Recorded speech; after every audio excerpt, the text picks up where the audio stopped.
Assalamu alaikum everyone. In this video, we'll cover the topic of present perfect tense. So first, we'll discuss the learning outcomes. By the end of this session, the students will be able to understand the structure and usage of present perfect tense.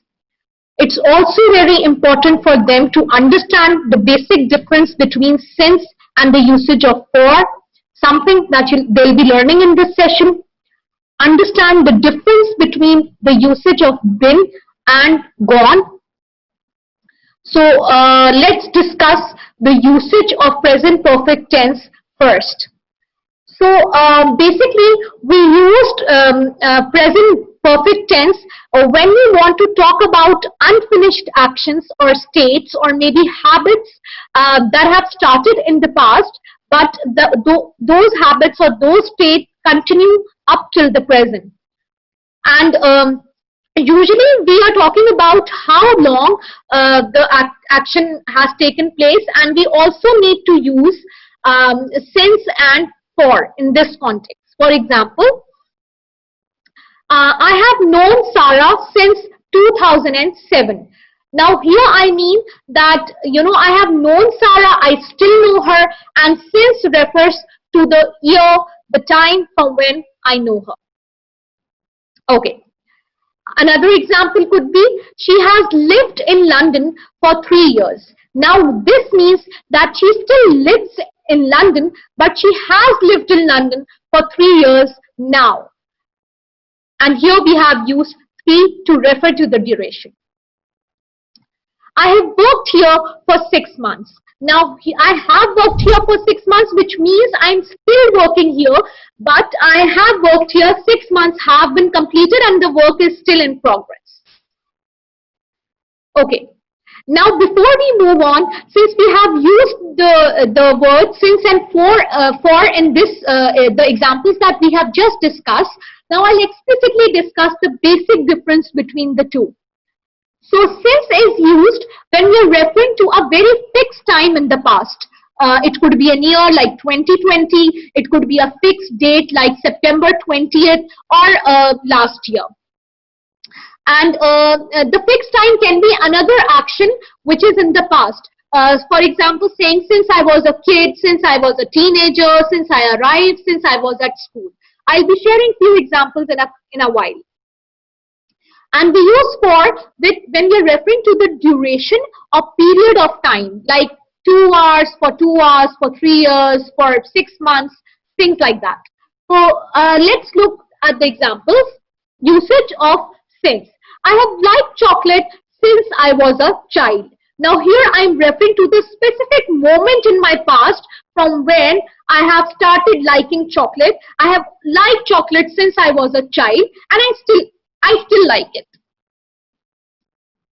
She has been here since 3 p.m. So I'm referring to exact time. That's why I have used the word since here.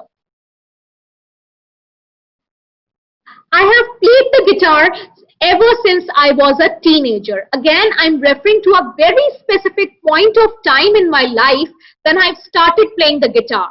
So I have played the guitar since ever since I was a teenager, which means I still do play it, and I'm referring to a specific time in my past. That's why I have used since. I have known John for 10 years. Now I'm not referring to any specific year. I'm just telling the number of years I have known John. So I'm referring to the duration. That's why in this context, it is better, or it's always right or correct to use for, not since. I have been hungry for hours. Now I'm not referring to the time since 12 in the afternoon or any time. I'm just telling about number of hours that I have been hungry now. And she has had a cold for a week. So she still has a cold, and she has been suffering from cold for a week. So I'm not referring to since Thursday or since Friday. If I've been referring to specific time, then I would have used since here instead of for. Now, present perfect tense is also used to refer to actions or events that have happened sometime during a person's life, and those actions have been completed now.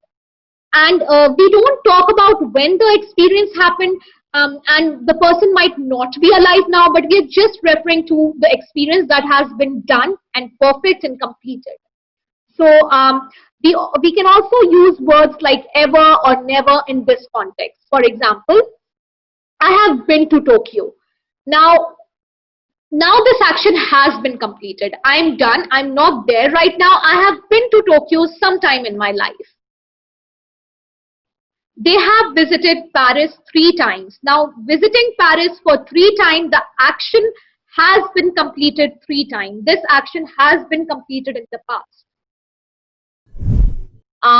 We have never watched that movie. So we have never watched this movie up till now. We have never watched it. Now, third usage of present perfect tense is that we also use present perfect tense to refer to an action that has been completed in the past, but the result is still evident in the present. The action has happened, but we can still see the result of that action in our present. We also use present perfect to talk about something that happened in the past, but it's still true or it holds importance right now as well. For example, and in American English, sometimes people, for this context, people use simple present as well, because sometimes tenses overlap for the similar context, but this is more common. This present perfect is more common. For example, I have lost my keys. Now, the action has been completed. I have already lost it, but the result is still evident. Since I've lost it, I can't get into my house. Another example could be, she has hurt her leg. Now, this action has been completed a few minutes from now. In the recent past, it has been completed, but the result is still evident. So she can't play tennis today because she has just broken her leg. He has missed the bus. So he has just missed the bus, so probably he'll be late because he has missed it. Okay, now it's important for us to understand the difference between been and gone. So in this tense, in the perfect tense, we use both been and gone as the past participle of go, the third form of go, but in different situations. For example, we use been when we talk about life experience. For example, the person we are talking about has visited the place but has come back. And when we use gone, we are talking about an action, the result of which is still evident. For example, I have been to Paris in my life, but now I'm not in Paris. I'm done with that experience, and now I live maybe in London or in any other place. She has been to school today, but now she is back. She went to school, but she's back.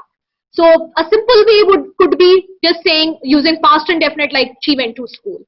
But this is also, we use present perfect for this context as well. They have never been to California. And gone, where is John? He has gone to the shop, which means he's still at the shop.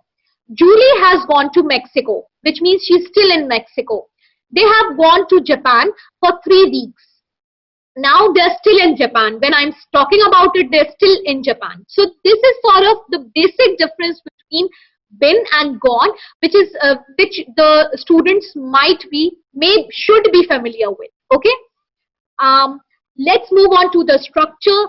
We all know subject, past participle, and the rest of the sentence. Here, unlike present indefinite and present continuous, third form or past participle of the form of the verb is used. For example, I have studied for the exam tomorrow. You have bought a new computer. He has eaten my chocolate, or things like that. So for he and she, has is used as an auxiliary or a helping verb with third form of the verb. For I, you, we, and they, have is used.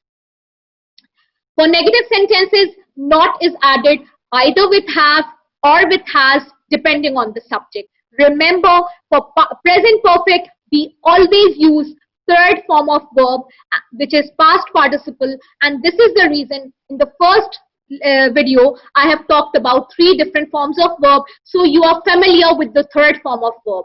So what is the third form of buy? Eaten is the third form of the verb eat. So I hope you're familiar.